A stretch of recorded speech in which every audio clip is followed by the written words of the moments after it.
You seek peace in a garden, far from the noise of the world, thinking that tranquility is the absence of sound. You are wrong. You have mistaken anesthesia for peace. You have confused the safety of a cage with the stillness of the center. Look at him, Miyamoto Musashi, a man who walked through the blood-soaked soil of Sekigahara, a man who faced 60 blades at the Ichijoji pine tree. He did not find peace in a monastery. He found it in the heartbeat between the drawing of a blade and the severing of a life. He found it when the scent of ozone and iron filled his lungs and the world narrowed to a single point of truth. You are drowning, not in water, but in the shallow static of 1,000 distractions. You wake up with a heart that hammers against your ribs, not from the thrill of the hunt, but from the terror of an unread notification. Your mind is a fractured mirror, reflecting a million shards of what if and should have. You try to meditate it away. You try to buy it away. You seek a sanctuary that does not exist. Stop. The sanctuary is not a place. It is a state of total, uncompromising presence. The world tells you to avoid conflict. Musashi tells you to become the conflict. You think peace is a white flag. Musashi knows peace is a sharpened edge. Most people spend their lives building walls to keep the chaos out, only to find that the chaos was born inside the walls. They are terrified of the storm because they have never learned how to be the mountain. To understand Musashi, you must first learn to die. This is the paradox that will shatter your comfort. You cannot find inner peace while you are still desperately clinging to the image of who you think you are. You are paralyzed by the fear of losing your status, your comfort, your very self. Musashi's peace began the moment he accepted his death. When a man has already died in his mind, what can the world possibly take from him? When you accept that every breath is a loan that will eventually be called in, the trivialities that haunt you, the insults, the failures, the anxieties simply evaporate. They are ghosts, and ghosts cannot cut a man who has become the void. Picture a mountain Ruklua. On the surface, the heat is unbearable. The fire rages, consuming everything that can burn.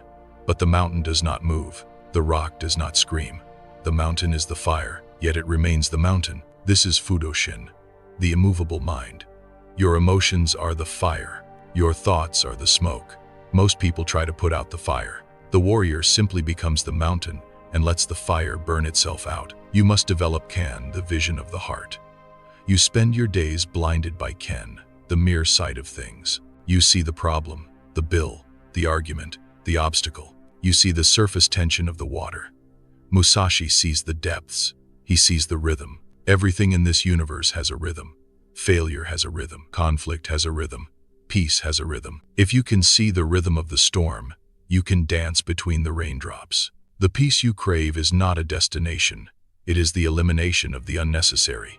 Your life is cluttered with chilthukthua, redundant movements. You overthink. You over-explain. You over-worry. A master does not strike 1,000 times. He strikes once because he has removed everything that was not the strike. Peace is the ultimate economy of the soul. It is the realization that you do not need to achieve stillness. You need to stop generating the noise. You are the one churning the water, and then you complain that you cannot see the moon reflected in the lake. Stop the churning. Let the sediment settle. The moon has always been there, but do not mistake this for passivity. Musashi's peace is a weaponized silence. It is the silence of a coiled spring. It is the silence of a predator who knows exactly when to move. When you are truly at peace, you are more dangerous, not less, because you are no longer fighting yourself. For the first time, your mind and your body are speaking the same language. Look at your hands. Are they shaking? Look at your thoughts. Are they fleeing?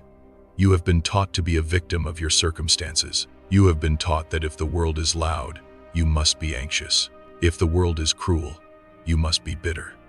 Musashi laughs at this. He carried two swords, not just to fight others, but to symbolize the duality of his own existence, the poet and the killer, the monk and the monster. He reconciled them into a single, terrifyingly beautiful unity.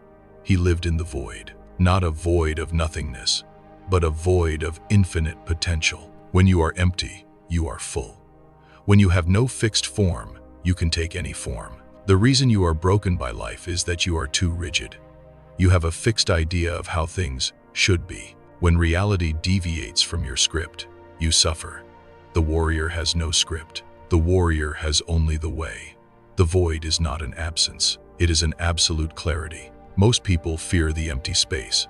They fill their silences with noise, their rooms with junk, and their minds with trivialities because the void feels like a cliff. To Musashi, the void is the only ground that cannot be shaken. When you strip away the titles you've been given, the possessions you've hoarded, and the memories you cling to, what remains, that remnant is your true edge. You must understand the strategy of the long and the short. You worry about the long, the distant future, the retirement, the legacy, the judgment of people you haven't even met. You neglect the short, the very next breath, the placement of your foot, the grip on your current task.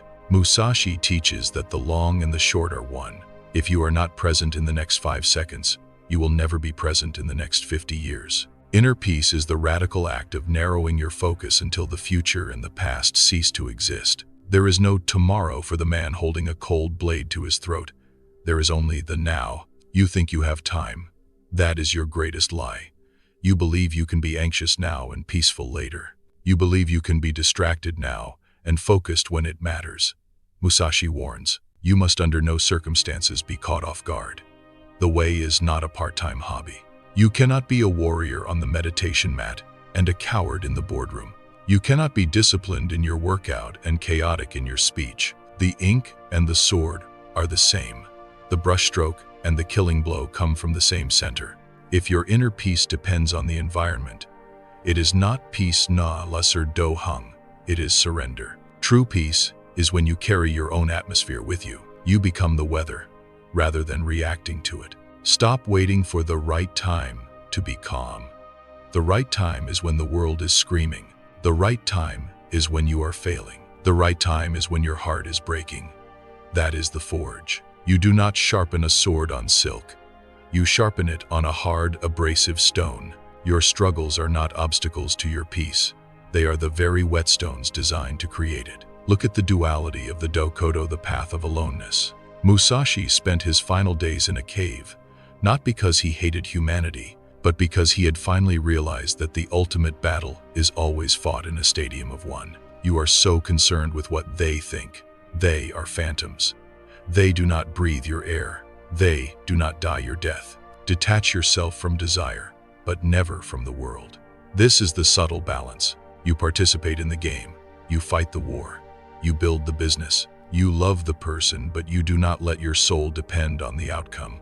You strike because it is the way to strike, not because you are addicted to the victory. When you detach from the result, the fear of failure vanishes. And when fear vanishes, peace rushes in to fill the vacuum. You have been living like a passenger in your own mind, jolted by every bump in the road.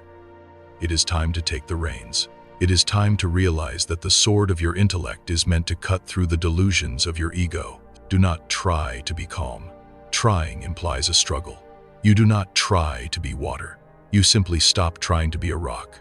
Let go of the rigid expectations of how your life should look. Accept the mess. Accept the scars. Accept the uncertainty. The secret of the Ichi-joji pine tree was not that Musashi was faster than 60 men. It was that he never fought 60 men at once. He fought one man 60 times.